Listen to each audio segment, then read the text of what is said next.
యథా బుద్ధిః షుక్తౌ రజతమితి కాచాశ్మని మణిః జలే పైష్టే క్షీరం భవతి మృగతృష్ణాసు సలిలం తథా దేవ భ్రాంత్యా భజతి భవధన్యం జడజనో మహాదేవేశం త్వాం మనసి చ నమత్వా పశుపతే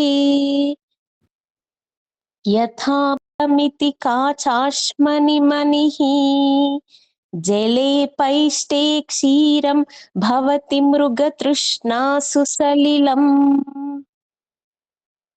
తథా దేవ భ్రాంత్యా భజతి భవధన్యం జడజనో మహాదేవేశం త్వాం మనసి చ నమత్వా పశుపతే యథా బుద్ధిః షుక్తౌ రజతమితి కాచాశ్మని జలే పైష్టే క్షీరం భవతి మృగతృష్ణాసు సలిలం తథా దేవ భ్రాంత్యా భజతి భవధన్యం జడజనో మహాదేవేశం త్వాం మనసి చ నమత్వా పశుపతే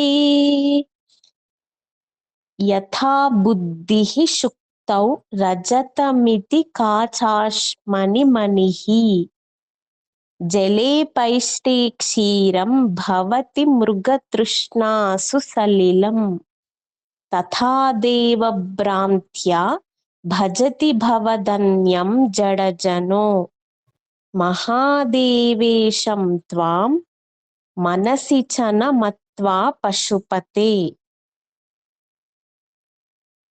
ఓకేనా అండి? ఇంకోసారి చదవమంటారా?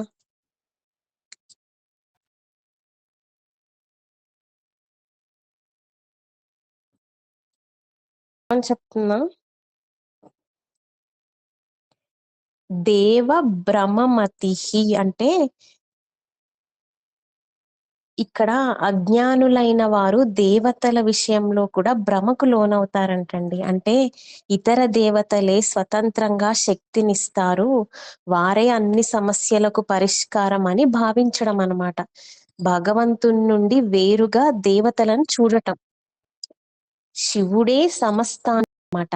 ఇది ఎవరికి జరుగుతుంది అంటే జడమతిహి అంటే అజ్ఞానులకు అన్నమాట, వివేకం లేని వారికి, మనస్సు శుద్ధి పొందని వారికి శంకరాచార్యులు తమ భాష్యంలో వీరిని ప్రాకృత బుద్ధి కలవారు అని చెప్పారనమాట. అంటే ఈ ప్రపంచాన్నే పరమ సత్యంగా భావించేవారనమాట. కనిపించే ప్రతి వస్తువు, ప్రతి జీవి భగవంతునికి వేరే అని అనుకుంటారనమాట. కానీ నిజమేమిటి? ఓ మహాదేవ, నీవే దేవతలకు దేవుడు, దేవదేవం మహాదేవం.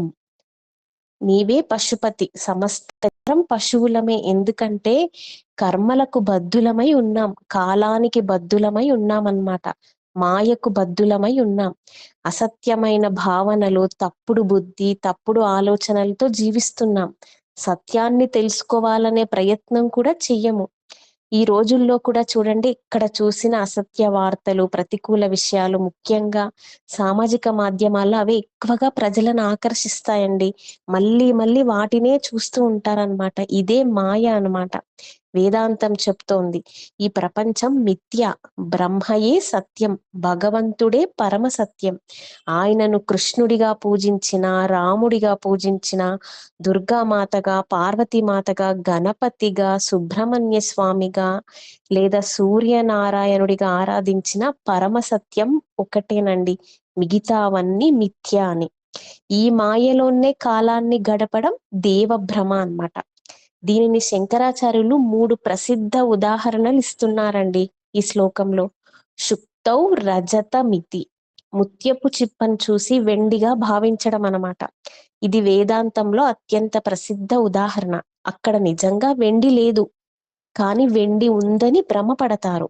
దీనినే అతస్మిన్ తద్బుద్ధి అంటారు. లేని దానిలో ఉన్నదాన్ని ఊహించడం, ఇదే మిథ్యా బుద్ధి అన్నమాట. కాచాశ్మని మణిహి అంటే గాజు రాయిని లేదా నకిలీ రత్నాన్ని నిజమైన రత్నంగా భావించడం. నేటి కాలంలో కూడా అసలు వజ్రం, నకిలీ వజ్రం మధ్య తేడాను నిపుణులు మాత్రమే గుర్తించగలరండి.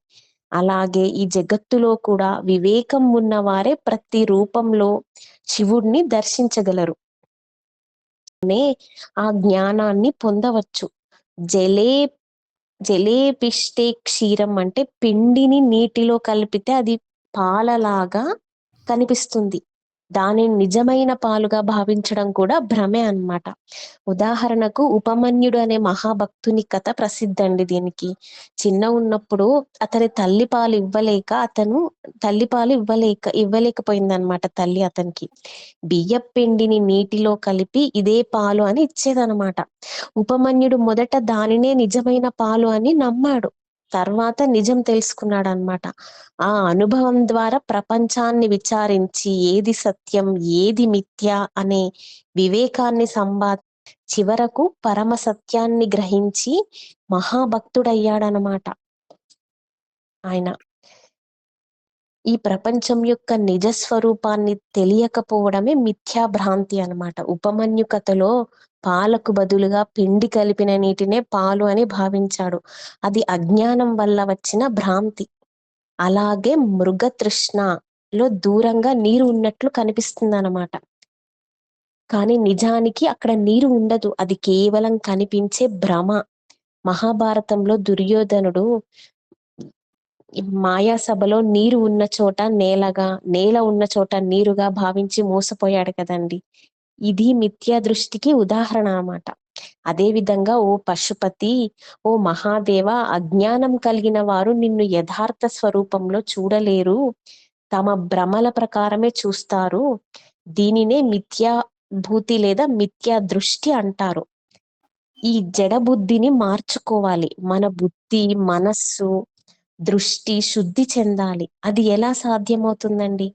సాధన, శిక్షణ, శ్రవణం, మననం, నిత్య ధ్యానం ద్వారా మనస్సు, జ్ఞానేంద్రియాలు, కర్మేంద్రియాలు అన్ని క్రమంగా శుద్ధి చెందుతాయన్నమాట. ఈ మనస్సు మరి ఇంద్రియాలను ఎలా శిక్షనివ్వాలో చెప్తున్నారన్నమాట శివానంద లహరిలో. అర్థమైందా అండి?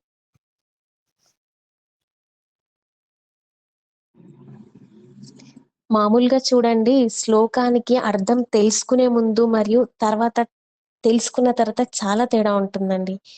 నాకే అనిపిస్తుంది అనమాట. ముందుగా అర్థం తెలియకుండా శ్లోకం పఠిస్తే అదొక విధంగా ఉంటుంది. కానీ శ్లోకంలోని భావాన్ని అర్థం చేసుకున్న తర్వాత పఠిస్తే భగవంతుడితో మనకు సులభంగా అనుబంధం ఏర్పడుతుందండి. అదే నిజమైన భక్తి అన్నమాట.